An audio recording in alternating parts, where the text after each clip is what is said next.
Sir మరి మీ ఫ్యామిలీతో ఎక్కడ ఉంటారా? హైదరాబాద్లో? నంద్యాలలో. మీ వైఫ్ అక్కడ ఉంటారా? ఎప్పుడైంది సార్ మీ మ్యారేజ్? 2005. 2005. అంటే మీకు ఏమైనా లవ్ స్టోరీ ఉందా? ఉంది. చెప్పండి సార్. అంటే మీ లవ్ స్టోరీ తెలుసుకోవాలని ఇంట్రెస్ట్ ఉంది.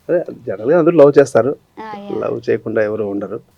అలా కొంతమంది మేము లవ్ చేయాలని చెప్పినా కూడా అది అబద్ధం అని అనుకుంటాను నేను.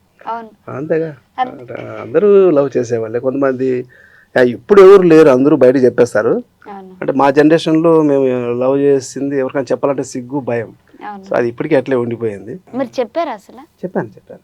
చెప్పాను కానీ నేను ఐ లవ్ యూ అని చెప్పలేదు. నేను I love you but I mean not love with you అని చెప్పారు. అసలు లవ్ అనే వాడలేదు. మీరంటే నాకు ఇష్టం మేడం, మీరు చాలా బాగుంటారు, ఇంత మంచి అమ్మాయికి మంచి హస్బెండ్ రావాలి, మీరు బాగుండాలి, మేబీ అట్లా నాకేమైనా అవకాశం వస్తే నేను చేసుకుంటే కనుక మిమ్మల్ని బాగా చూసుకుంటాను, ఇది చెప్పాను. నేను యాక్సెప్ట్ చేశారా? పెళ్లి చేసుకున్నాక ఆవిడనే చేసుకున్నారా?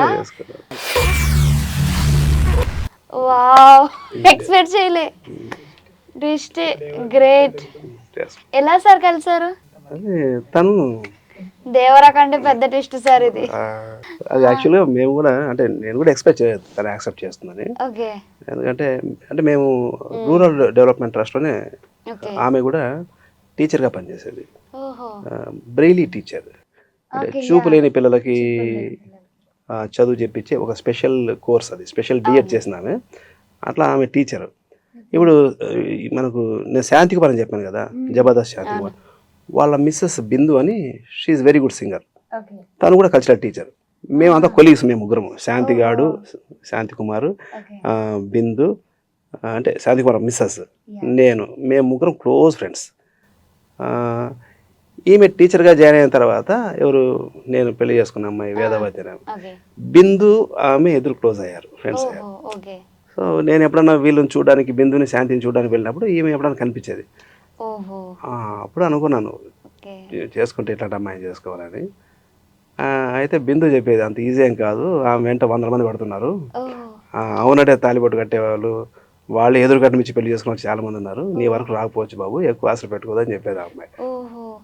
అట్లా మిరాకిల్ జరిగింది. నేను సిన్సియర్గా అడిగాను.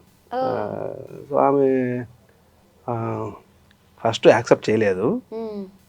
తర్వాత తను అబ్జర్వ్ చేసేది బాగా, అంటే దాదాపుగా 1 year అబ్జర్వ్ చేసేది. అంటే ఆర్డిటీ అనేది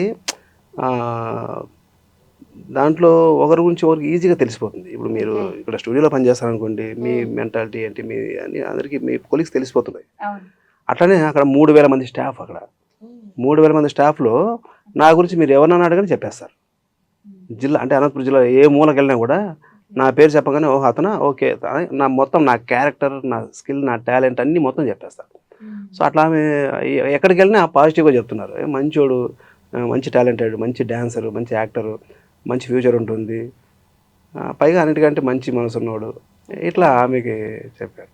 సో 1 fine day ఆ హెవీ కాంపిటీషన్లో ఆమె నాకు గ్రీన్ సిగ్నల్ ఇవ్వడం, పెళ్లి చేసుకోవడం. మరి ఇంట్లో ఒప్పుకున్నారా? ఒప్పుకోలేదు. ఫస్ట్ పెళ్లి చేసుకున్నాం, తర్వాత ఒక 2 years. 2 years. సార్ ఇంట్లో ఒప్పుకోలేదంటే మీ ఇంట్లో ఒప్పుకున్నారా? మా ఇంట్లో ఫస్ట్ ఒప్పించాను, వాళ్ళ ఇంట్లో అంత ఈజీగా ఒప్పుకోలేదు. మరి వాళ్ళ నుంచి ఏమైనా సుమోలు ఎగరడం అట్లాంటివి, ఏమైనా చేజింగ్లు, జంపింగ్లు చేశారా? సుమో లేదు కానీ మొత్తం బస్సులో అంతా వచ్చారు వాళ్ళు. అంటే వాళ్ళది నంద్యాల, మాది అనంతపురం.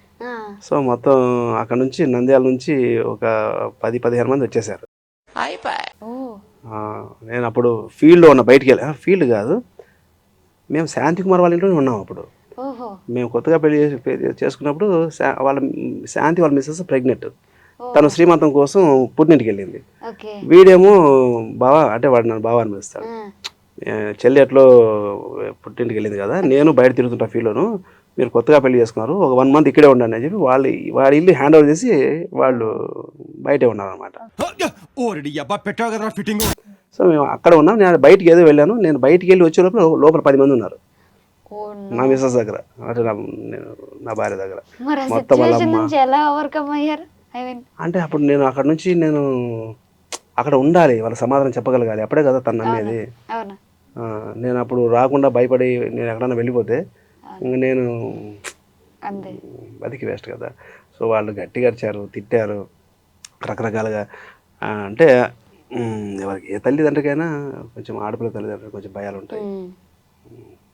అదే నేను వాళ్ళకి ఒకటే మాట చెప్పాను, మీరు ఎన్నైనా తిట్టండి, అవసరమైతే కొట్టి చూట ఇబ్బంది ఏం లేదు, బట్ ఇప్పుడు చెప్తే మీరు ఏది నమ్మరు, ఆవేశంలో ఉన్నారు. ఒక 5 ఏళ్ళ తర్వాత, లేకుంటే ఒక 10 ఇయర్స్, ఒక 20 ఇయర్స్ తర్వాత ఎప్పుడైనా సరే నేను బతికుంటే, మీరు బతికుంటే మీరే ఖచ్చితంగా ద బెస్ట్ పర్సన్ని నా భార్య సెలెక్ట్ చేస్తుందని మీరు ఖచ్చితంగా అంటారు, మీరు అనిపిస్తాను అని కూడా చెప్పాను. మళ్ళీ 5 ఇయర్స్ తర్వాతే వాళ్ళు ఒకే మాట అన్నారు, నువ్వు కరెక్ట్ అని. గ్రేట్. మొత్తానికి సాధించారు సార్. అంటే సాధించాను. వాళ్ళు ఒప్పుకోపోయినా అసలు లవ్ స్టోరీ, అసలు మిమ్మల్ని నమ్మొచ్చిన అమ్మాయిని కూడా వదలలేదు. గ్రేట్. అంటే అలా వెంట ఉన్నారు. అంటే ఇప్పటికీ నక్షత్ర స్టూడియోకి వచ్చినప్పుడు కూడా ఫోన్ చేసింది, ఏదో ఇంటర్వ్యూకి వెళ్తానన్నావు కదా, కొంచెం డల్గా ఉన్నావు, వెళ్ళావా లేదా అని. లేదా వచ్చారంటే. సార్ మరి మీ వైఫ్ ఇప్పటికి ఫుల్ సపోర్టివా? అంటే ఫుల్ సపోర్ట్, చాలా అసలు.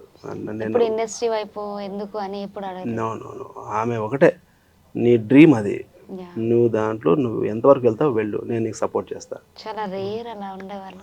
గ్రేట్. గ్రేట్ వైఫ్ మీకు దొరికింది. అది నిజంగా నా అదృష్టం. అవును సార్.